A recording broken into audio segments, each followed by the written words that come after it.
Yo, c'est Kabbalist, a.k.a. le coach de Rap Academy. Avant de commencer, j'aimerais dire un gros félicitations aux 32 MCs qui ont sorti vraiment des gros audios pour le premier round, en fait le round préliminaire. Donc big up à vous. Ce que je vais faire aujourd'hui, ma chronique va être en deux temps. Premièrement, il va y avoir l'épisode 1 de l'Académie du Rap de Rap Academy.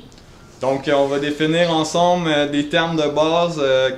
Dans le fond, dans la construction des chansons, c'est quoi une bar, c'est quoi un intro, c'est quoi un verse, c'est quoi un refrain, c'est quoi un bridge, c'est quoi un outro. Puis en deuxième partie, on va décortiquer ensemble, on va faire une analyse de scheme sur un extrait de la chanson du round préliminaire de Arsène Lupin. Fait que checkez ça, enjoy!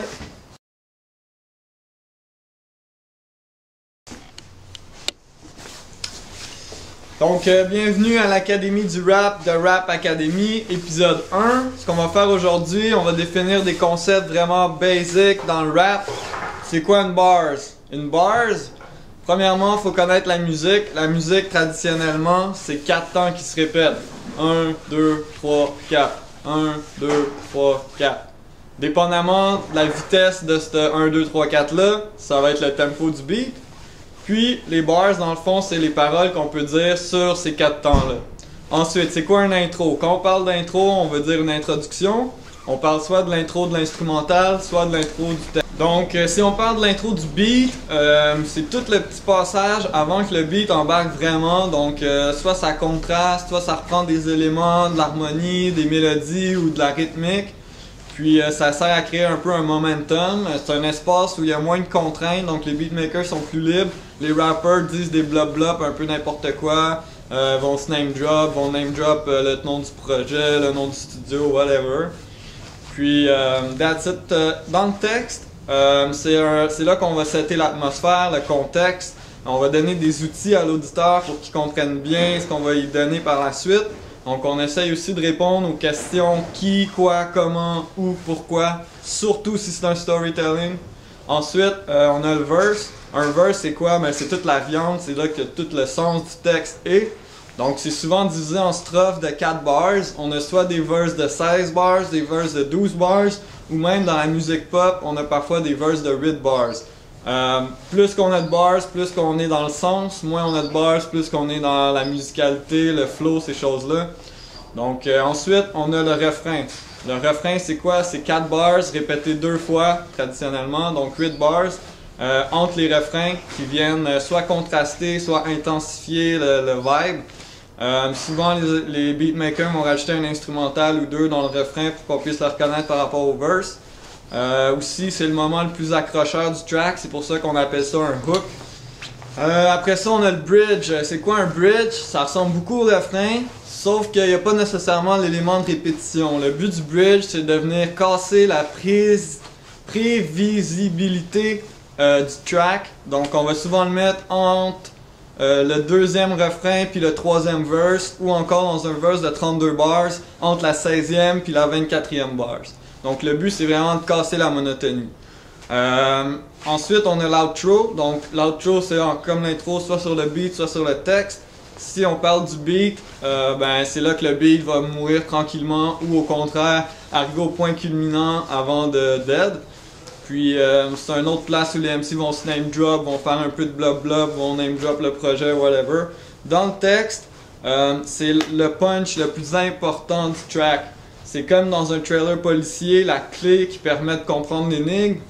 S'il n'y a pas vraiment de punch, il faut que ça récapitule le track, qu'on reformule l'idée principale, puis that's it, that's all. C'était ça pour l'Académie du Rap de Rap Academy, épisode 1. On se revoit la semaine prochaine. Attention à vous autres. Bonjour tout le monde. Donc pour ma chronique technique du round préliminaire, j'ai décidé d'analyser un extrait de la chanson Dernière Volonté de Arsène Lupin. Donc ce qu'on va faire aujourd'hui, c'est une analyse de scheme. On va regarder où les rimes sont placées dans le texte. Donc ce que j'ai fait pour commencer, j'ai déconstruit l'extrait, puis je l'ai placé sur les temps du beat. Donc ensuite, j'ai retenu juste les mots-clés qui riment, qui contenaient de la rime. Ça donne quelque chose comme ça. Donc, malgré les épreuves de la vie, je reste inflexible dans mes principes. Je suis telle une flèche qui ne rate jamais sa cible. Insatiable dans l'effort, je vis à en perdre haleine. Moi, je sauterai des falaises. La nuit, je vis la nuit, papillon phalène. Droit dans mes bottes, j'emmène tous mes projets jusqu'au bout. La vie, c'est Battle Royale. À la fin, je serai le dernier debout. Donc, comme on peut voir déjà, il y a des rimes à peu près tous les temps. Ce qui est drôle, c'est que, bon, il y a 3 bars où il n'y a pas de rime à la demi-bars. Normalement, les rappers vont souvent mettre l'accent, évidemment, sur les rimes de fin de bars, mais ils vont surtout se concentrer la plupart du temps sur les rimes de demi-bars.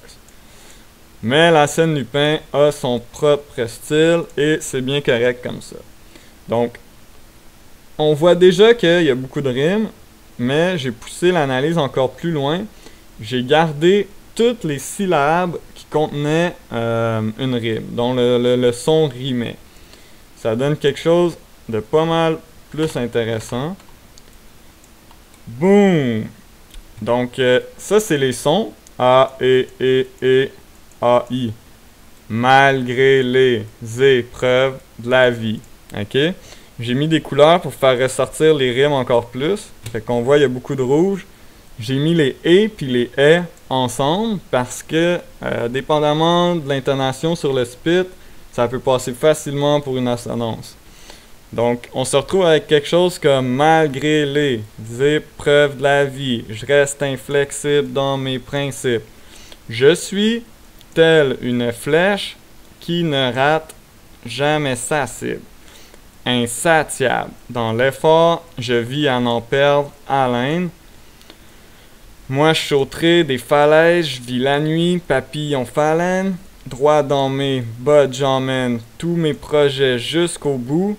La vie, c'est Battle Royale. À la fin, je serai dernier debout.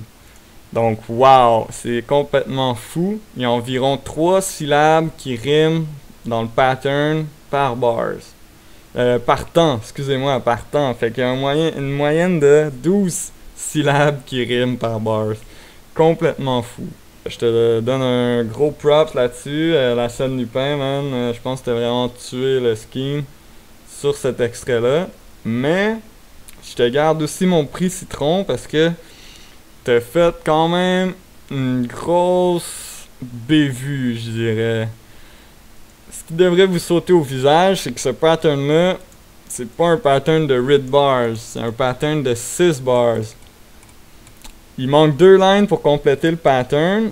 Les 2 lines, c'est « Je sais que je tiens le bon bout quand je m'obstine dans l'effort, je suis tel le bon bout, je ne casse pas même si tu me tords. » Moi, personnellement, je trouvais que ces 2 lines-là étaient un peu moins bonnes, puis qui fitaient beaucoup moins que les autres dans ton pattern de scheme. Puis c'est drôle parce qu'on dirait que instinctivement, toi aussi, tu le savais. Puis quand tu as écrit ton texte, tu les as séparés, tu les as mis dans 2 paragraphes différents. Fait que pensez à ça, c'est quand même assez drôle. Essayez de toujours savoir où vous êtes rendu sur le beat. Comme la scène Lupin, il a sorti un paragraphe de 7 bars qui dans le fond sont sur le beat 6 bars. Donc ça me fait penser que peut-être tu étais un petit peu perdu sur tes drums, que tu savais plus exactement où tu étais rendu dans ton verse. Mais donc lâchez pas, puis écoutez, je mets au défi les participants de me faire quelque chose dans le genre pour que je puisse analyser votre track au prochain round.